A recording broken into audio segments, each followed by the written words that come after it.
આપ સૌનું સ્વાગત કરું છું Rathod Gujarat engineering academy YouTube channel. આજનો ખાસ વિડીયો છે, તમે ડિપ્લોમા એડમિશન લઈ લીધું તો જીટીયુમાં તમે સરકારી પ્રાઇવેટ કોલેજમાં એન્જિનિયરિંગ આવી ગયા છો.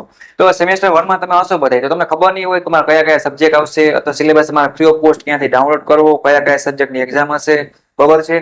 પછી વાત કરીએ ખાસ તો કેનું સબમિશન વાઇવા છે, ખબર છે, અથવા તો કયા કયા ચેપ્ટરના કેટલા માર્ક્સ હશે, કેટલા કેટલા ચેપ્ટર આવવાના છે, બરાબર છે. અથવા મીટ છે, વાઇવા યુનિવર્સિટી એક્ઝામ કેની હશે, કયા કયા સબ્જેક્ટ છે અને વગેરે બધી જ માહિતી છે. અને કેમ સિલેબસ ડાઉનલોડ કરવું એ આપણે તમને હમણાં ઇલેક્ટ્રિકલ સેમેસ્ટર 1 નું કઈ રીતે ડાઉનલોડ કરવું સમજાવવાનું છે. તો વિડીયો ખાસ તમારા માટે મહત્વપૂર્ણ રહેવાનો છે. અને બીજી ખાસ વાત મિત્રો કે તમારે આપણે એક વોટ્સએપમાં ગ્રુપ બનાવેલ છે ઇલેક્ટ્રિકલ સેમેસ્ટર 1 નું.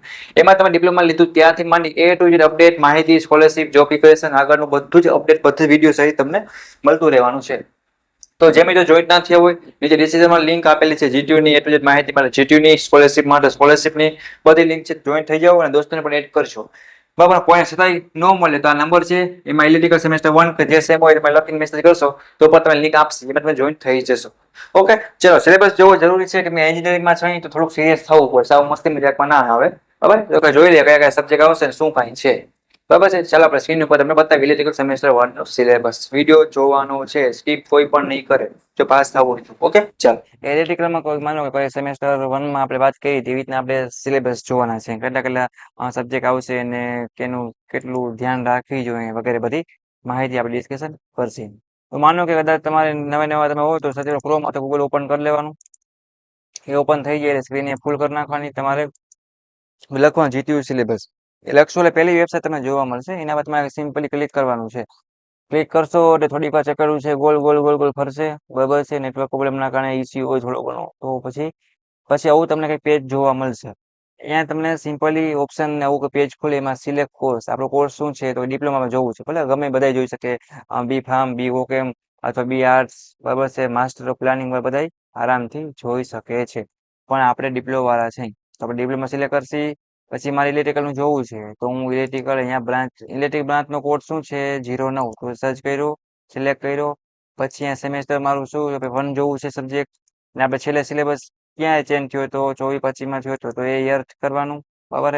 પછી સર્ચ ઉપર ક્લિક કરશો એટલે તમારા સમક્ષ સબ્જેક્ટની ગરમા ગરમ લિસ્ટ છે એ તૈયાર થઈ અને આવી જશે, બરાબર છે. પહેલા સેમમાં મેથ્સ, ઇંગ્લિશ વગેરે બધા નામે કોમન જ આવે છે, બરાબર છે. તો કોઈને એટલી ગભરાવાની કશું જરૂર છે નહીં.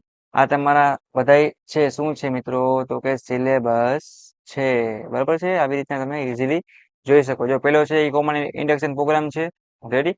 અહીંયા એન્ડ સેમેસ્ટર એક્ઝામ જેની આવવાની છે બોર્ડની 70 માર્ક્સની એક્ઝામ, આપણે કેમ 10માં આવતી, એમાં જેની આવવાની છે ને એની સામે જે 70 લખેલી હશે, નથી હોતું ને એને 0 હશે. પછી આ કોલેજ લેવલની 2-2.5 મહિને આપણે 6 માસથી કેમ આવતી સ્કૂલમાં એક્ઝામ, એ ત્યાં મિડની એક્ઝામ આવશે. તો જેની જેને હશે ને મિત્રો ત્યાં 30-30 લખેલા હશે. અહીંયા ઇન્ટરનલ વાઇવા છે, જેના હશે એમાં 20 ને 50 કે વગેરે 30 જે પ્રમાણે સબ્જેક્ટની ક્રેડિટ છે એ પ્રમાણે લખેલું હશે. તો પેલા ઇન્ડક્શન પ્રોગ્રામ આવી ગયો, પછી મેથ્સ છે એ પણ તમને જોઈ લ્યો. એમાં પણ 70 માર્કની જીટીયુ એક્ઝામ અને મિડ એક્ઝામ બે હશે, વાઇવા કે હશે નહીં.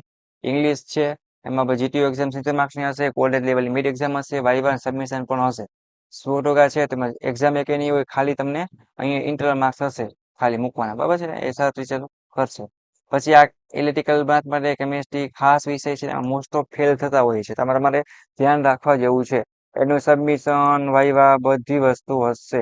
ડીસી સર્કિટ છે તો ઇલેક્ટ્રિકલ મેઇન વિષય છે, એમાં પણ સબમિશન, જીટીયુ એક્ઝામ, વાઇવા બધું હશે. આમાં પણ સેમ ટુ સેમ એવી રીતના જ છે. ઈડીસીમાં પણ સેમ ટુ સેમ એવી રીતના છે. જે આ એક સબ્જેક્ટ છે ને એમાં ખાલી સબમિશન, વાઇવા જ હશે. ફંડામેન્ટલ ઓફ ઇન્ફોર્મેશન ઇનોવેશન જે ટેકનોલોજી છે ને એ સબ્જેક્ટ, બરાબર. આમાં ઈડીસી કરીને જે કહેવાય સબ્જેક્ટ શોર્ટમાં નામ, એ પણ બધું જ હશે. અહીંયાથી સેટરીને ચાલુ થઈ જાય છે, બરાબર છે.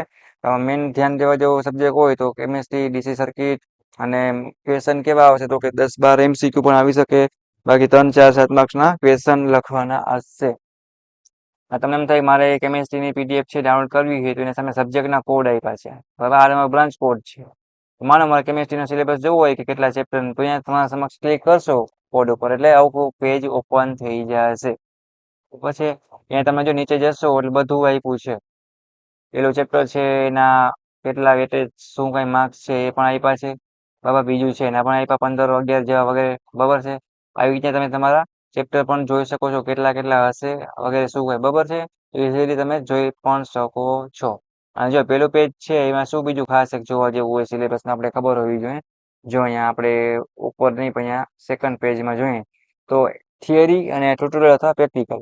હવે theory exam and semester exam એટલે કઈ ખબર છે? કોલેજમાંથી જે આપણે જે યુનિવર્સિટી લેશે ને બોર્ડની એક્ઝામ એ 70 માર્ક્સ.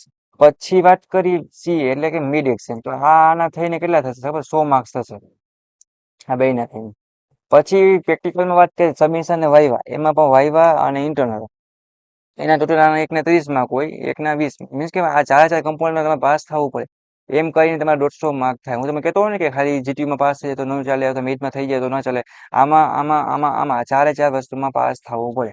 તો આવી રીતના ઇલેક્ટ્રિકલના સબ્જેક્ટ છે પેલા સેમેસ્ટરમાં આવશે. આવી રીતના એની સબમિશન, જીટીયુ, વાઇવા વગેરે બધુંય છે, પ્રેક્ટિકલ કે વગેરે. તો આ રીતનું તમારે સારામાં સારું પ્લાનિંગ કરીને તૈયારી કરવાની છે. અને જીટીયુ એક્ઝામની ફ્રી ઓફ સ્ટડી વગેરે તૈયારી કરવી હોય તો આપણે ચેનલ તમે યુટ્યુબમાં સર્ચ કરશો ગુજરાત એન્જિનિયરિંગ એકેડમી, તો તમને પ્લેલિસ્ટ જોવા મળશે.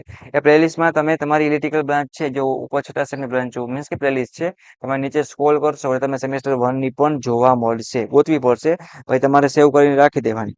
પછી એની અંદર બધા સબ્જેક્ટના એપ્લિકેશન વગેરે બધું અને વોટ્સએપ ગ્રુપ બનાવેલ છે, એમાં જોઈન્ટ થઈ જાજો તો દરેક માહિતી તમને મળતી રહે. ઓકે, હવે કોઈને કંઈ ડાઉટ કરી હોય, કોઈ ના સમજાણું હોય તો મને કોમેન્ટ કરીને પૂછી લ્યો. એના સિવાય કાંઈ પણ ક્વેશ્ચન હોય તો. અને સપોર્ટ માટે સબસ્ક્રાઈબ કરવાનું ભૂલતા નહીં, અને બધા દોસ્તોને વિડીયો શેર કરજો. Okay, thank you for watching Gujarat engineering academy YouTube channel.